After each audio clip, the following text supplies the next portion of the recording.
Hello,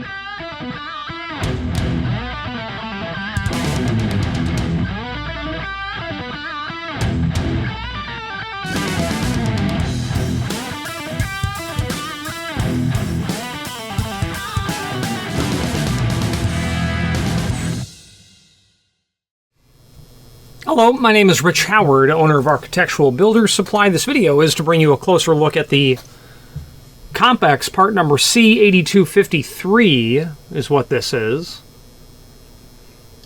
This is what's called a furniture lock. And there are two hands of these. The C8253 is what we would call the left hand. The C8252 is what we'd call the right hand. This is the 53, so it's the left hand version. And we'll talk about how that's handed in just a moment. But first, let's take some basic dimensional properties, and we'll talk about what this is used for. The overall length of the faceplate, about 2 3/16 or so, 2 1/8. The overall width of that faceplate, about 5/16. The overall depth, about 1 1/8 inches. The projection of the bolt, about 1/4 inch. The width of the body, about 1 inch. The thickness of the body, about 5/16. The strike plate that is included is the same size as its faceplate. Those are the same size. This is going to include 4 screws, 2 for the strike, 2 for the lock body itself. Possibly a number 4 screw, 4 by 5/8 maybe. 4 by 7/16 possibly. Then, of course, the key, many people will call this a skeleton key. That's typical vernacular. When you don't know the technical name for it, this would be called a barrel key. A barrel key has a hollow point on it. You can call it a pipe key as well. They've been called that. This is also called a bit key because it has a bit down here. This key, this bit also has a ward cut in it. That notch that's there, that's meant to bypass a ward. But that's the key that operates this lock. Now, where are you going to use this? Let's talk about it now. This type of lock is used in extreme or very low security applications. It is generally meant to just keep a door, I wouldn't really say locked, but I would say in the secured position, because it does have a bolt that will keep it in the secured position. It's a very simple lock to bypass. Really, a small screwdriver would easily bypass this.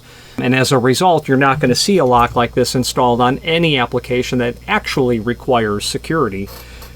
The security is wrapped up in the technology of the lock, and this is 17th century technology. And I'm not exaggerating. This is 17th century technology.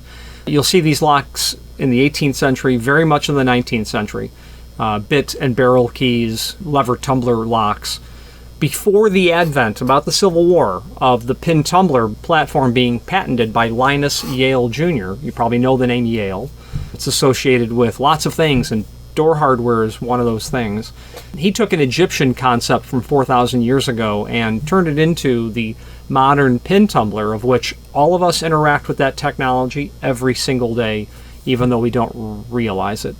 This is the technology that way predates it. Before pin tumbler was even a twinkle in Linus Yale Jr.'s eye, the lever tumbler is how locks were secured, and that's kind of what this is, even though it predates that in the sense that there is a mechanism inside this lock that when you insert the key, that bit is going to cause the mechanism to fold back and be thrown down. And it's the moving back, because the bit comes in and pushes it back, allows you to clear the blockage, because if that blockage wasn't there, I'd be able to push that right down. So the bit will push it back and then bring it down, allowing the bolt to come down. So, needless to say, any tool that you can replicate to do that job, it will do that job. Now, this client actually ordered this material not for security as much as he's in California, he's in earthquake country. He literally said to us, the reason I want these locks is because I just want to make sure when things start bouncing around in did I say hurricane? I'm in Florida, so I have that in my head. I meant earthquake. So in an earthquake, when things start bouncing around, he wants his cabinet doors to just hopefully better stay in the bolted position, not for security, but you would use this in furniture where you have keepsakes. you know, collectibles, whatever it might be. This is just a way to keep those doors from preventing just anyone without absolute intent to bypass the lock to get into those doors, is what that's for. Okay. Now the handing of the lock. Let's talk about that right now. If you've not hit subscribe yet, we would very much appreciate if you did, and hopefully you're enjoying this video. Now, let's get back to it. Okay, so here is the item that we are looking at. This is a stock image from the factory. I think that's showing a right hand. Just a stock image. And we have some extended description information that is down below. Furniture lock used primarily on furniture and other fine cabinetry. Full mortise for left-hand doors, drawers.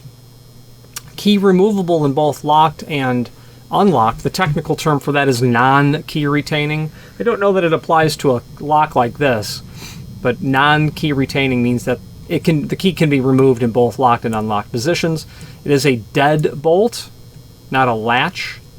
Bolt travel is 3/16. They're only made key to like, and that key blank is a D8890. Once we get to the manufacturer's catalog, we can look at that.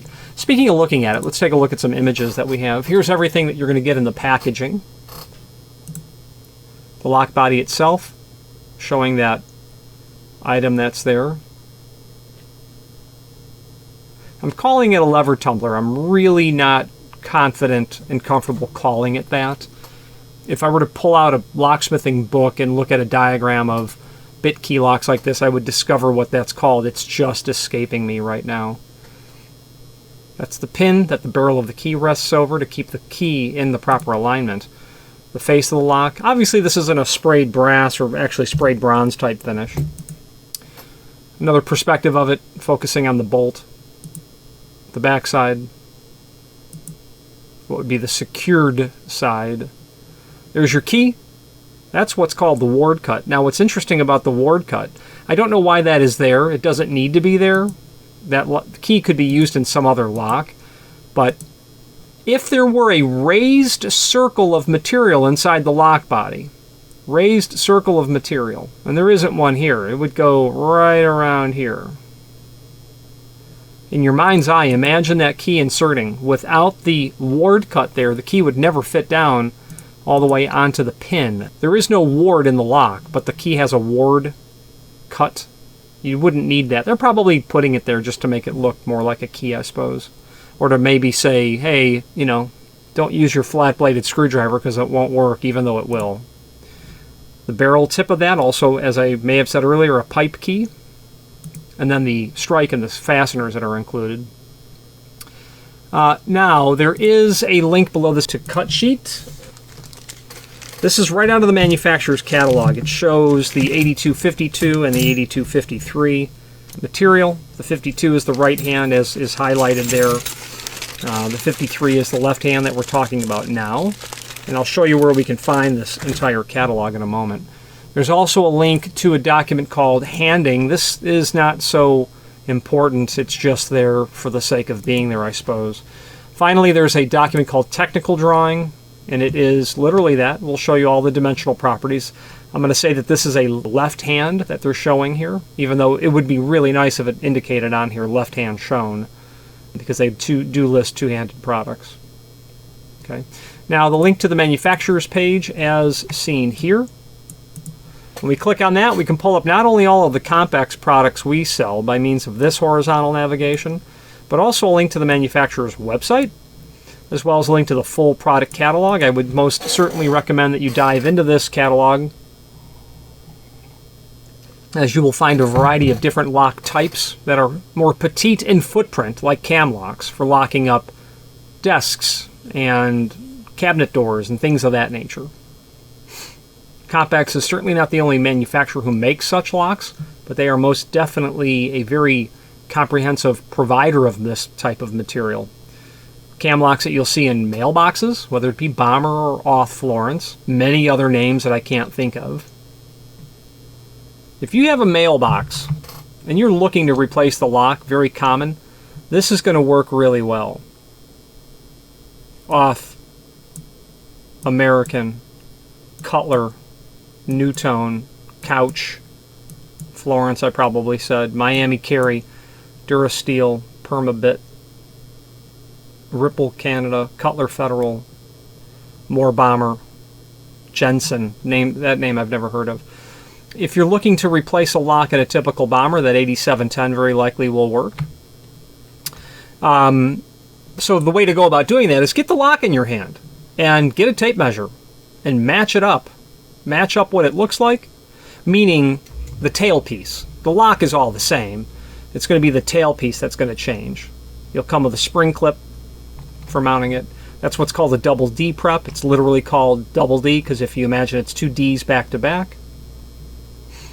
Other locks are in here as well. Okay, very helpful. Then also on that manufacturer's page are other catalogs that are important to the Compx brand. Compx has a variety of names underneath Compx. National, Fort, Timberline, Chicago. Timberline is going to be locks that are going to be used in wood applications, hence timber. Catalog. Oh, there it is. Timberline catalog. Yeah. Just as an example, show you what Timberline looks like. We sell this material pretty frequently. Different types of locks for locking up multiple drawer units. I do have clients that reach out to me and say, hey, what do I need? How many drawers do you have? 3. Okay, then we can literally detail what is required. And it's just by looking at this, type of system that they have here. So with enough study, you'll get to the bottom of it. Let's wrap up this video on camera. If you've not hit subscribe yet, we would very much appreciate if you did, and hopefully you're enjoying this video. Now, let's get back to it. Now, I most certainly have spoken to Compx in the past. Their tech support is always very good. I've had to call them. In fact, that video below this is evidence of having to call them to get the handing of this figured out. An educated guess would have been correct on this. It's just, this client needed 2 of one and 1 of the other and couldn't guess and didn't like the odds on getting it wrong if I just didn't get the definition of what's left hand and what's right hand, but now we know. Hopefully that's all correct. Take a look at their different product groups under the Compx name when it comes to cam locks. There's other, like I had said earlier, there's other people who make this material, but Compx has a really comprehensive offering. So look in their catalog. I think you'll be able to find the product that you're looking for, especially if you're replacing something in almost all instances. Any questions on the C8253 left-hand furniture lock or any other Compx product, please feel free to reach out to us. And thank you. Thank you for watching, and if you've enjoyed this video, please click thumbs up, please subscribe, and maybe even send the video to someone that you know. Thank you.